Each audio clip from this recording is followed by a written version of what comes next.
जटिल समस्या हो या भाग्य बाधा हो, व्यापार, नौकरी, शादी की समस्या, करियर की चिंता हो या वैवाहिक जीवन में हो सुख का अभाव, पाइए अपनी समस्त ज्योतिषीय तथा वास्तु समस्याओं का सरल, चमत्कारी, प्रभावशाली समाधान। एक जाना माना और विश्वसनीय नाम, आचार्य पंडित श्री वैभवनाथ शर्मा जी, काशी के 400 वर्ष पुराने प्रतिष्ठित और अंतरराष्ट्रीय ख्याति प्राप्त राज ज्योतिषी परिवार की 8वीं पीढ़ी के ज्योतिषी और वास्तु शास्त्री आचार्य पंडित श्री वैभवनाथ शर्मा जी के द्वारा।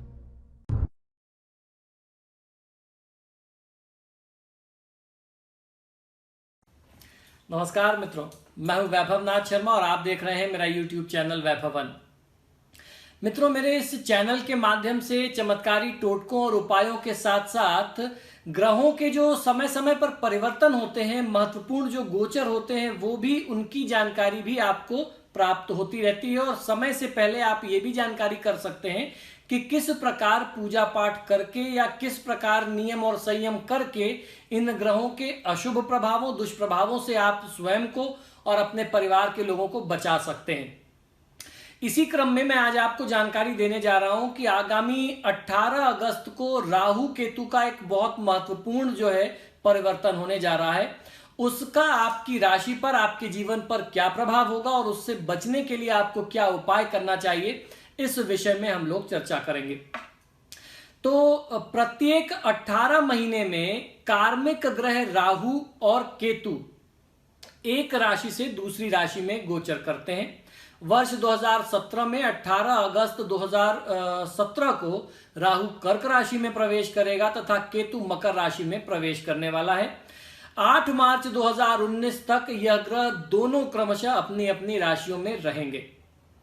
राहु केतु को सामान्यतः अशुभ ग्रह ही समझा जाता है। जिन भावों में ये ग्रह होते हैं उन्हें दृढ़ता से प्रभावित कर सकते हैं।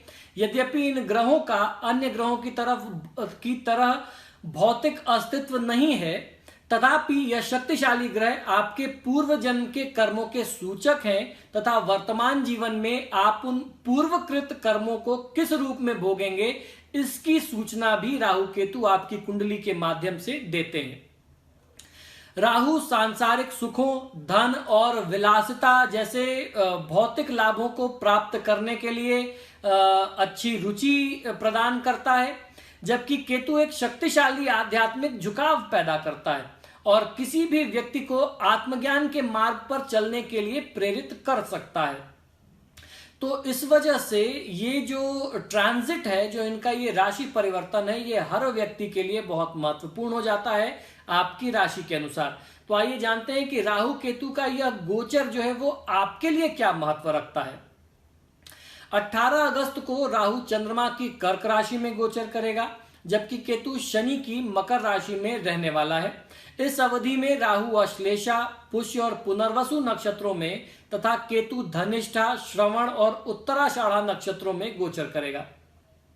18 महीने के इस गोचर काल में यह ग्रह आपको मिश्रित परिणाम दे सकते हैं, क्योंकि इस अवधि में केतु अपने शत्रु ग्रहों के श्रवण और उत्तराषाढ़ा जैसे नक्षत्रों पर से गोचर करेगा।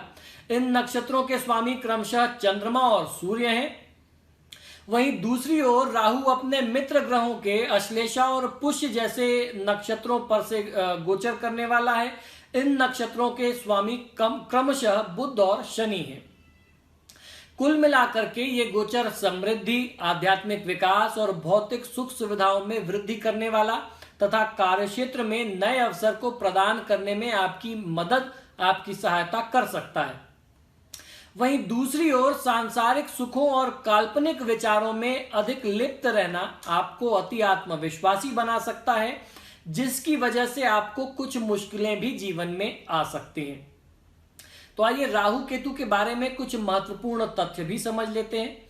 वैदिक ज्योतिष के अनुसार छाया ग्रह राहु केतु के बारे में कुछ महत्वपूर्ण और रोचक तथ्य इस प्रकार हैं। राहु और केतु कार्मिक ग्रह हैं। राहु को सभी ग्रहों में से सबसे शक्तिशाली माना जाता है।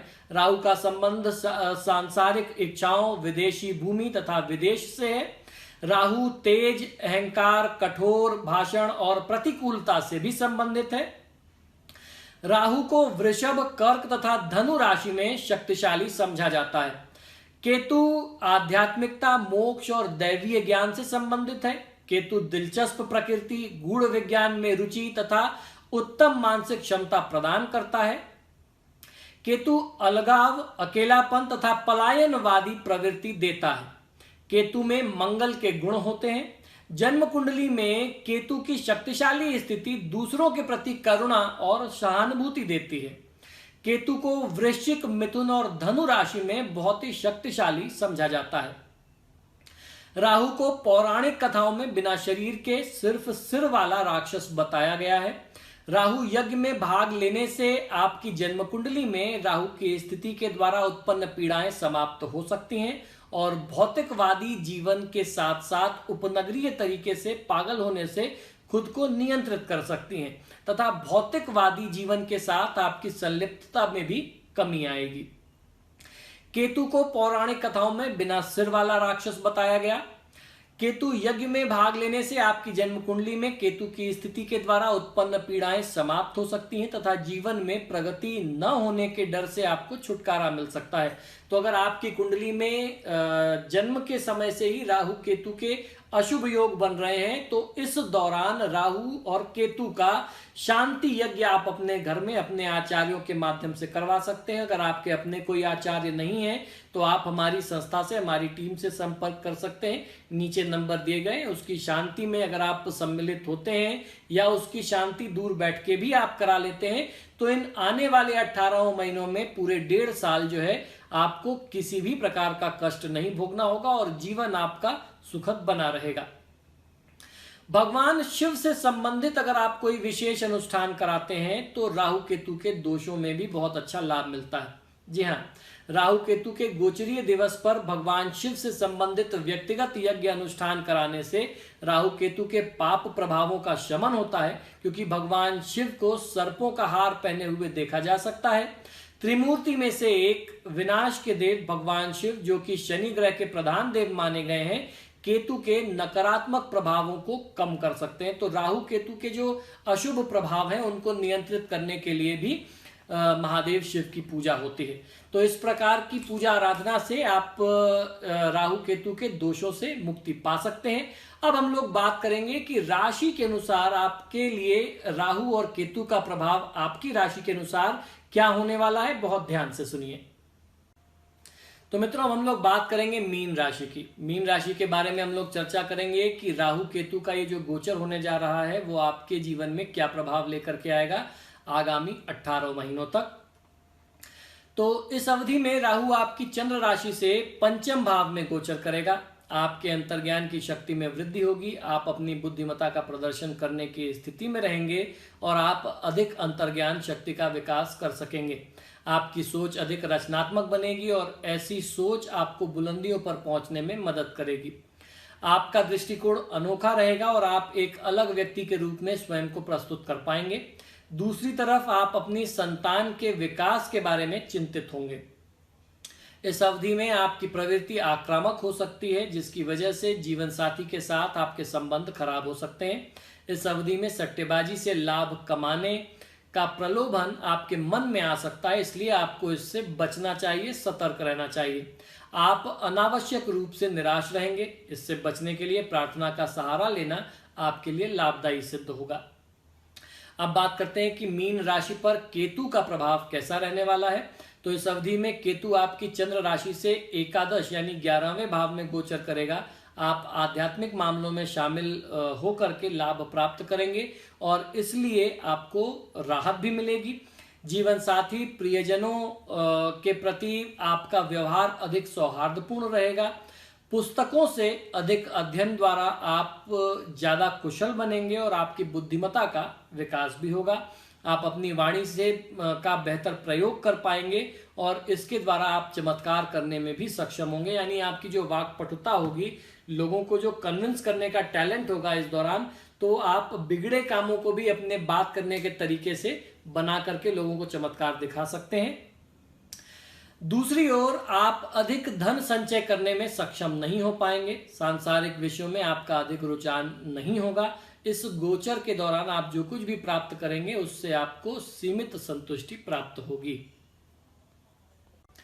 तो मित्रों, आशा करता हूं कि राहु केतु का ये वर्षफल, ये गोचर फल आपको पसंद आया होगा। आप सभी से आग्रह करता हूं कि आप जब भी मेरे ये वीडियोस देखते हैं तो उन्हें लाइक और शेयर करना ना भूलें। ये ज्ञान, ये जानकारी और ज़्यादा से ज़्यादा लोगों तक पहुंचनी चाहिए। और अभी तक अगर आपने मेरे चैनल को सब्सक्राइब नहीं किया है तो प्लीज़ इसे सब्सक्राइब करिए।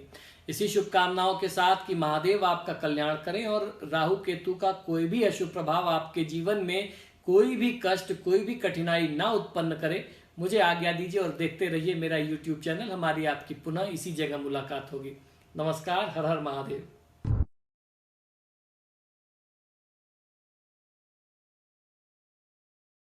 जटिल समस्या हो या भाग्य बाधा हो, व्यापार, नौकरी, शादी की समस्या, करियर की चिंता हो या वैवाहिक जीवन में हो सुख का अभाव, पाइए अपनी समस्त ज्योतिषीय तथा वास्तु समस्याओं का सरल, चमत्कारी, प्रभावशाली समाधान। एक जाना माना और विश्वसनीय नाम, आचार्य पंडित श्री वैभवनाथ शर्मा जी, काशी के 400 वर्ष पुराने प्रतिष्ठित और अंतरराष्ट्रीय ख्याति प्राप्त राज ज्योतिषी परिवार की 8वीं पीढ़ी के ज्योतिषी और वास्तु शास्त्री आचार्य पंडित श्री वैभवनाथ शर्मा जी के